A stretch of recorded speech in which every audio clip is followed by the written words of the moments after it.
Cette semaine, je vous donne 4 astuces pour éviter de vous tromper dans vos dialogues. Salut, c'est Maud, j'espère que vous allez bien. Cette semaine, comme promis, je vous donne 4 astuces pour éviter de faire de mauvais dialogues. Alors, il y en a beaucoup pour qui les dialogues, c'est vraiment la corvée à faire. C'est-à-dire qu'ils sont très bons dans les descriptions, dans la gestion de leur histoire, mais au niveau des dialogues, ils ont beaucoup de mal. Mais en fait, les dialogues, c'est super simple une fois qu'on a les bonnes techniques et une fois qu'on s'est un petit peu entraîné, je dois vous dire.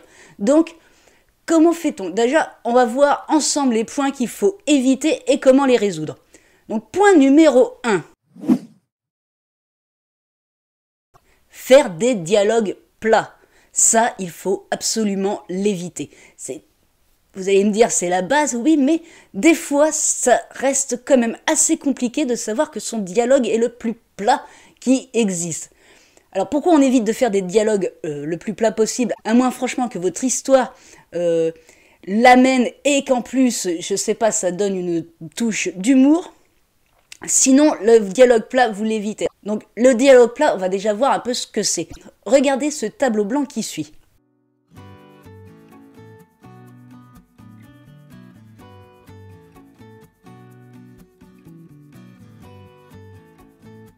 Donc là, vous avez vu que nous avons affaire à un dialogue plat de chez plat. Ça, vous évitez de le faire dans vos manuscrits, vous êtes bien gentils. Comment on peut régler l'histoire d'un dialogue trop plat?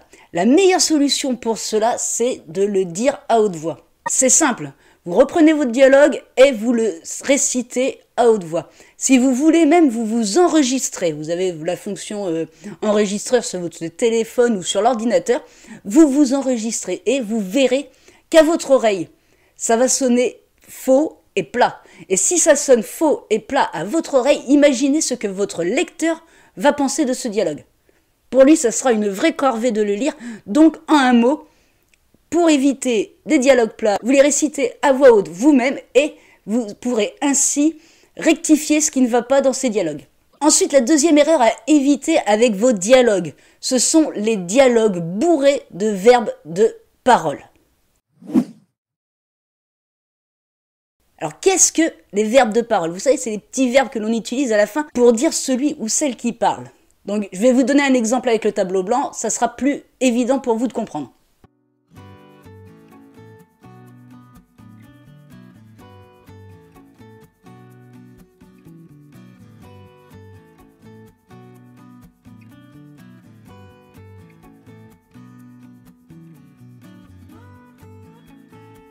Donc, vous voyez ce que je veux dire, hein, c'est les dit-il, soupire-t-elle, tous ces petits verbes à la fin qui indiquent quel personnage parle ou la façon dont il prononce sa phrase de dialogue. Donc pour éviter d'alourdir votre dialogue avec ce genre de verbes, vous allez tout simplement éviter de les placer à chaque fin de phrase. Un bon dialogue, c'est un dialogue qui fait que on sait qui parle au moment où on lit la phrase sans avoir forcément d'autres indications. Donc, pour bien alléger vos dialogues, essayez de ne pas les alourdir avec les verbes de parole. Voici un exemple pour vous illustrer la façon dont on peut faire un dialogue allégé sans verbe de parole, ou très peu du moins.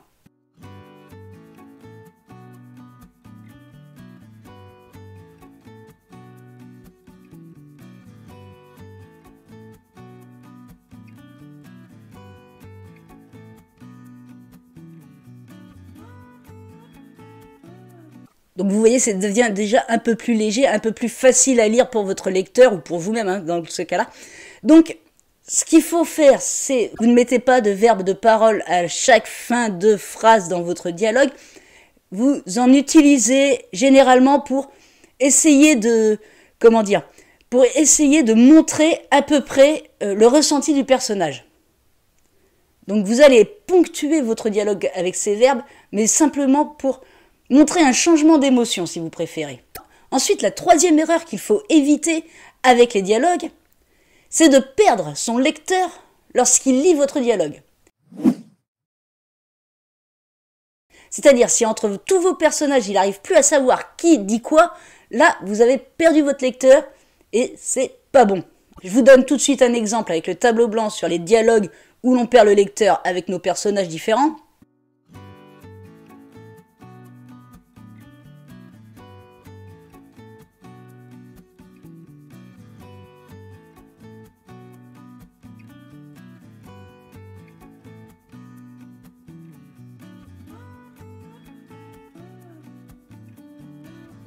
Donc vous voyez, c'est brouillon, on ne sait plus qui parle, qui dit quoi, mais il y a une astuce afin que vous puissiez éviter cela.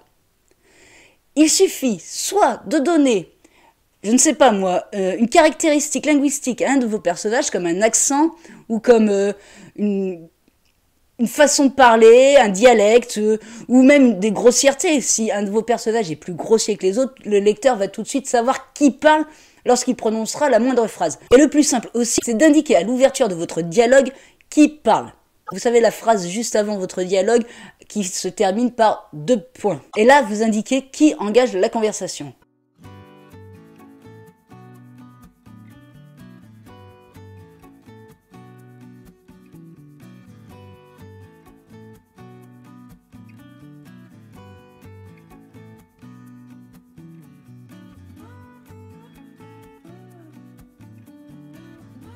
Ensuite, de temps en temps, vous pouvez, tout en faisant attention au point numéro 2 que je vous ai donné, c'est-à-dire ne pas alourdir avec les verbes de parole, vous pouvez ajouter de temps en temps qui est en train de parler avec un dit Pierre, s'étonna Marc, ou des choses comme ça, afin de pouvoir, replacer un petit peu votre lecteur sur qui est en train de dire quoi. Et enfin, le 4e et dernier point à éviter pour se tromper et faire des dialogues mauvais, c'est de faire des dialogues ou des monologues, d'ailleurs ça marche avec les deux, mais de les faire trop longs. Ne faites pas dans vos manuscrits un pavé de dialogue. Ça, d'accord, c'est beaucoup plus fluide dans la lecture, c'est plus rapide, mais ce n'est pas une pièce de théâtre. Si vous écrivez un roman, vous n'écrivez pas une pièce de théâtre. La solution pour éviter la longueur et ce qui du coup alourdit vos dialogues, c'est de les couper de descriptions. Alors, des descriptions qui vont avec l'action du dialogue. Vous n'allez pas ressortir du dialogue pour enchaîner sur une description du bâtiment, je sais pas moi, qui se trouve juste à côté. Ça, on s'en fiche, on veut des descriptions dans le dialogue.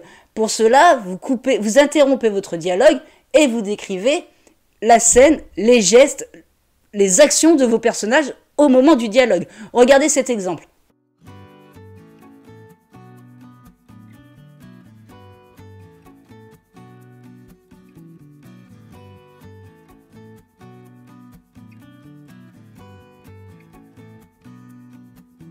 Vous avez vu comme la description de l'action correspond parfaitement avec le dialogue.